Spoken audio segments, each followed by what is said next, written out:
Like you, I'm so impressed by our honorees tonight. They truly are making our world a better place. Now, to present the Asa V Alumni Achievement Award, which is USC's highest alumni honor, is our university's 12th president, Dr. Carol L. Folt.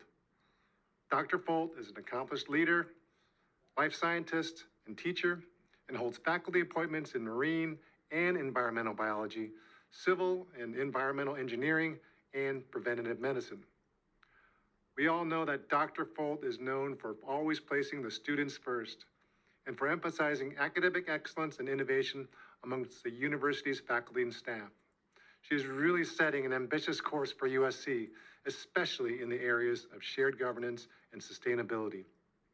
I think you all know, before joining USC, Dr. Folt led the University of North Carolina at Chapel Hill, and prior to that, she served as the provost and interim president at Dartmouth. So welcome, Carol, and thank you for joining us tonight. I turn it over to you. Thank you, John. It's wonderful to see you. And I just want to say thank you for your leadership these last 12 months, which I know you were really looking forward to doing in person, yet you've been fabulous online. You know, your passion for all things in our Trojan family, but I love the work that you're doing in DEI and the way you treat everyone with such respect and empathy, and all the work that you do for our alumni and our students and our Trojan family. So thank you very much. I also want to thank the Alumni Awards co-chairs, Carmen Herrera and Daniel Prince. This has been a fantastic job, really a very touching and inspiring evening. It is great to be with all of you here tonight. Even as I was eating my lovely meal at home, I felt a bit like I was having dinner out. And so I want to say bravo to our organizers. People delivered the food, Adam Rosen and his digital events team, and Patrick and the wonderful staff in Alumni Affairs. In-person events are getting closer and closer, but you all made us feel special tonight and just not so far apart. I also want to say congratulations to all the honorees tonight.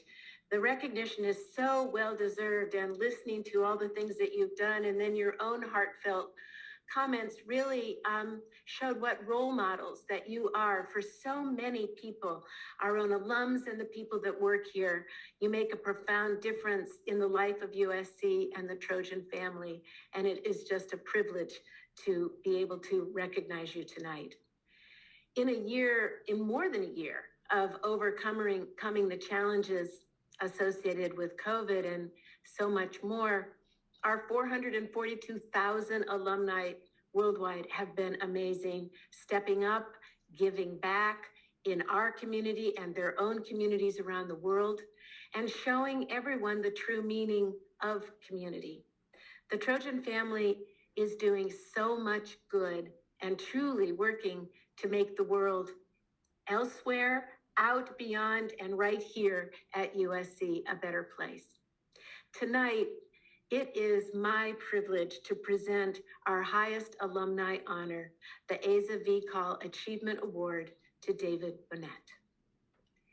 David's lifelong passion is bringing people together with shared purpose. And then when he brings them together, he helps them find a voice. Perhaps nothing can show that better than the Bohnett Residential College at USC. Since he graduated in 1978 from Marshall, David has always given his time to talk with students. And when he was approached about endowing a new residential college for them, he readily agreed. But he had one caveat. The focus would be social justice and philanthropy and giving back. This grew out of David's own personal experiences as a student at USC. He remembers seeing USC's commitment to community, and he said, and I quote, "USC education outreach, its neighborhood outreach, that's social justice work." His philanthropy simply gave it fresh life. His idea inspires our students, and Lucy Pink was one of those students. In 2017, of course, Hurricane Harvey hit the Texas coast and Texas hard. Over the winter break, she helped one of the town's recoveries because she went on a trip that was sponsored by the Bohnett Residential College. Lucy said that that type of outreach had a life-changing impact on her, and it made her really feel like she had some meaning and purpose because so many people had lost everything. It was something that 2020 Marshall graduate will never forget. And she is a wonderful example of the importance of David's philanthropy in action. Social justice isn't actually what brought David to USC. Ever since childhood, he had had a fascination with communications technology, with phones and radios and computer programming. And at the time, USC had one of the earliest computer science programs, which of course you all know thrives to this day. David ended up with a business degree, but he was quick to tell people that he'd taken a lot of programming courses too. The experiences David had at USC eventually led to GeoCities, the social networking platform web hosting service that he co-founded in 1994. It was an amazing service. It was bringing people together on the World Wide Web.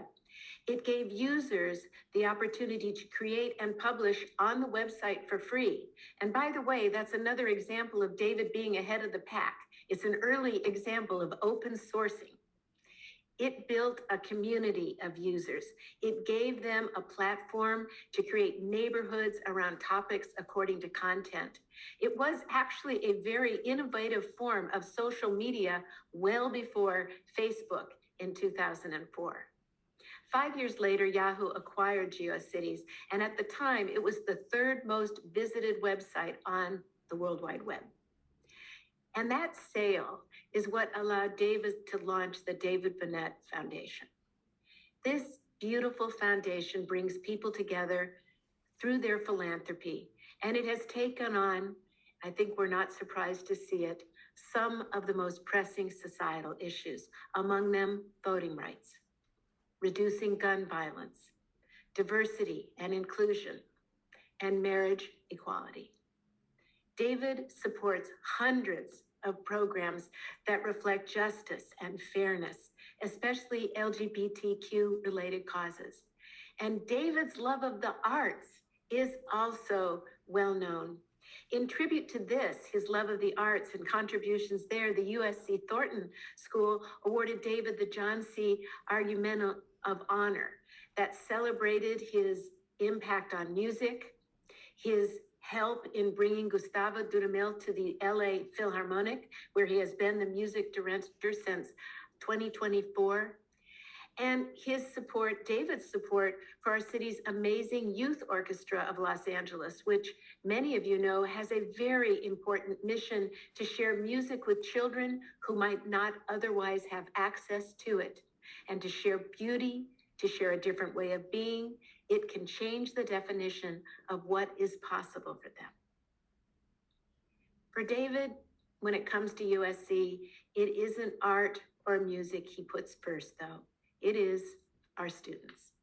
Whether he's establishing a fund at the USC Price School to support a public policy fellowship, or endowing a faculty chair in Marshall in social entrepreneurship, he has been a member of our Board of Trustees since 2015, and in that time, he has made such a positive difference. He served on the governance committee and helped bring about changes in policies and procedures. He led the Academic Affairs Committee, still does, guiding us even through our most recent 10-year reaccreditation this spring. And he was on the Presidential Search Committee, for which I will always be grateful to him, instantly winning me over about being a member of the Trojan family. I've had the chance to get to know him as a person of integrity who is always encouraging to others. So let's take a moment and watch this video to learn just a little bit more about David Bohnett.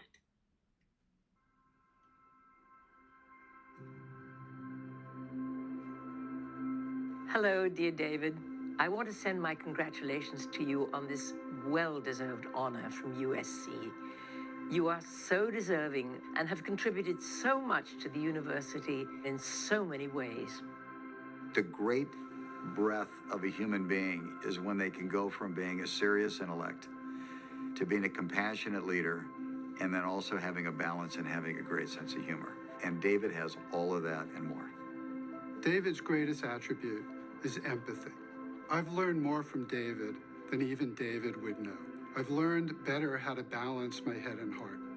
I've learned how to use what I know as an ex-business person in a way that I teach students, in the way that I explore programs, and in the way that I apply my time. He's become, for me, both a friend as well as a very, very important advisor. He is a groundbreaking business leader and venture capitalist who could spot innovation blindfolded. David saw the future of tech back when chips were something you ate and windows were something you washed. David was a visionary about the internet. He was one of the first people who thought about using the web as a place where people could talk about themselves, share pictures of themselves, tell stories about themselves, and learn about other people on the web, hence what he called GeoCities. David attributes his success in that innovation and creativity to his time at USC, to his education here. David's leadership at USC is wide and deep. I know, as being a fellow trustee, David would come to a meeting with a clear-eyed vision of what is best for the university through the lens of what's best for the student. That informed everything he did. And no matter how tough some meetings got, you could not sway him if he believed he was doing what was right for the students of this university. He created USC's David C. Bohnett Residential College, a beacon of justice and service on a campus we both cherish. He volunteers so much of his time coming to my classroom and sharing with my students his thought process. He uses what he's learned in business school and applied that very strategically and brilliantly into his philanthropy. He's created very specific goals for what he wants to accomplish, very specific populations that he wants to work with, and he built a very interesting and very innovative model towards achieving that goal. He has set up over 65 LGBTQ community centers throughout the country, and he's done that in places where people might not otherwise have that access. David is a courageous leader, one who lives his life authentically and helps other people do the same thing. David chaired the Music Center and the LA Philharmonic. David chairs the Wallace Annenberg Center for Performing Arts, and he's a trustee at the Kennedy Center. One of the programs that he's most proud of is YOLA, the Youth Orchestra of Los Angeles. The City of Angels owes so much to David's tireless advocacy and boundless generosity. Whether he's supporting our LGBTQ community, fostering a more connected civic culture, or working to end gun violence and to address our transportation woes, David's lasting contributions have made Los Angeles safer, stronger, and more inclusive. On a personal level, he's always been there for me as a friend and as a true partner in my own philanthropic efforts. He's somebody that we should all emulate more. He represents the best principles and virtues that USC stands for, that represents the inner strength of Tommy Trojan in doing the right thing. And that's what David's all about.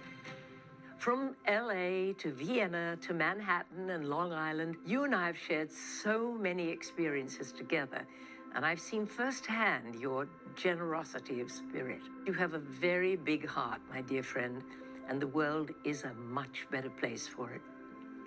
I'm looking forward to more adventures together, and I'm sending all my love to you on this most special evening. Take care, and remember, fight on!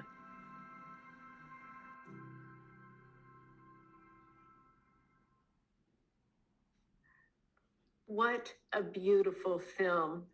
And to hear everybody talk about their deep relationship with David is wonderful. It is such a privilege to be with you here tonight, David, and to say how grateful we all are for your care, your empathy, and just the deep personal investment you've made for our students, for our faculty, and really for our collective future. A headline once described David this way. It said, communicator, tech whiz, and funder. Well, that's all true, but I could add many more words, but I'm going to add just one, and that is friend. So I want us all to just take a moment to think about David, welcome him, and we can raise a glass to a trusted advisor, an extraordinary alumnus, and a great friend to all of us, Mr. David Bohnett.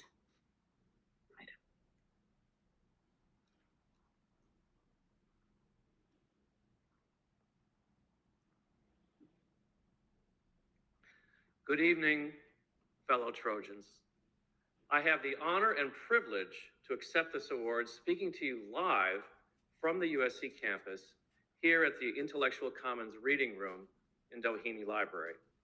Congratulations to my fellow honorees. I salute your service to USC. And thank you to my family, friends, and colleagues for your support and participation in this evening's event. I will strive to live up to the legacy of past Asa V Call honorees, and I pledge my continued commitment to support President Folt and Board Chairman Caruso as we work together to help USC achieve its extraordinary potential for the future. This award is very meaningful to me for a variety of reasons. I was 18 years old when I first set foot on campus, straight off the plane from Chicago. I had never seen the University of Southern California, nor visited Los Angeles. USC and Los Angeles were a whole new world for me. My parents helped support my tuition through school, and I earned my own living expenses waiting tables in the summer and working jobs downtown at the Broadway and Robinson's department stores during the academic year. My studies were focused on computer science and business administration. Fraternity life as a member of Alpha Tau Omega was an important part of my campus life and learning the value of community service. The 4 years I spent at USC were full of hope, challenge, potential, and opportunity, and they were the foundation for my personal and professional success. I owe much to this university and to Los Angeles, and it's a great honor to serve on the Board of Trustees. USC now finds itself in a similar inflection point of hope, challenge, potential, and opportunity. And there's no doubt that together we will seize the opportunity to be a beacon for the 21st century. This last year for all of us was a journey to a place we'd never been, a journey that challenged us in extraordinary ways without ever having to leave home. Like any journey, our experiences during the pandemic have changed us in ways we recognize and in ways we yet to understand. As we now turn our challenges to the brighter days ahead, let us ensure our challenges during this past year have not been for nothing. The pandemic has forced USC to adapt, think outside the box, challenge traditional practices in higher education, and develop new and innovative ways of teaching, learning, and connecting with our students. Major change in life is very hard when you have to initiate it yourself. But when major change is initiated for you, as we have experienced in the pandemic, we have the opportunity and obligation to take advantage of it. The question of how we have changed will be with us in the months and years ahead. Our process of reflection and personal action on that change is just beginning. We have a window now to look at our lives anew. As we do that, as we look at our lives anew, it is clear that no institution has made more dramatic progress at looking at its life anew than USC. Our 4,700 full-time faculty completely revamped or newly constructed for presentation online over 8,000 individual courses throughout USC's 22 academic schools. We developed innovative methods for research, telemedicine, and collaborative learning, among others.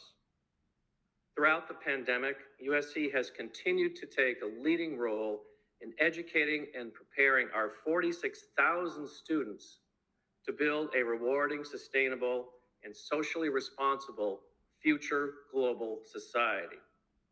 We continue to discover numerous teaching and research innovations that will surely carry through to the post-pandemic reality. We can all learn from the example set by USC and challenge ourselves with the hard question of how we live and how we make meaning of our short time here on this earth. We really do have a window and responsibility to look now at our lives anew.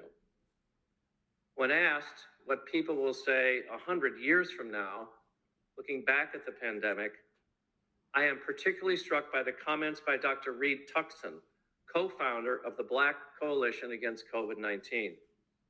Dr. Tuckson says, "I'm an optimist, so I believe 100 years from now, the nation and the world will acknowledge that confronted by a global pandemic, we understood the essential interrelationship that we have with each other, and that we learned our lesson, that we must treat each human life with dignity, respect, and ethically based compassion." Having been given the opportunity to help USC navigate the unprecedented challenges of the pandemic and other major transgressions, which we are all too familiar, as we look at our lives anew, I can say with clarity, confidence, and bold enthusiasm that USC will lead the way with a culture of dignity, respect, and ethically based compassion for every member of the Trojan family. As I mentioned at the beginning of my remarks, I've thought a lot about what this award means to me, and especially in context of the last year and the challenges USC has faced and that we've all faced. Finally, USC taught me not just what I needed to learn, but how to learn. And in that spirit, I take comfort in this passage from The Once and Future King, written in 1958 by the great British author T.H. White. "The best thing for being sad," replied Merlin, "is to learn something. That's the only thing that never fails. You may grow old and trembling in your anatomies. You may lie awake at night, listening to the disorder of your veins. You may miss your only love. You may see the world about you devastated by evil lunatics, or know your honor trampled in the sewers of baser minds. There is only one thing for it then, to learn. Learn why the world wags and what wags it. That is the only thing the mind could never exhaust, never alienate, never be tortured by, never fear or distrust, and never dream of regretting. Learning is the only thing for you. Look what a lot of things to learn." And USC continues to teach us all to follow that quest for learning. It's been my honor to be here with everyone this evening, and I look forward to seeing so many of you soon here on campus. Bye now.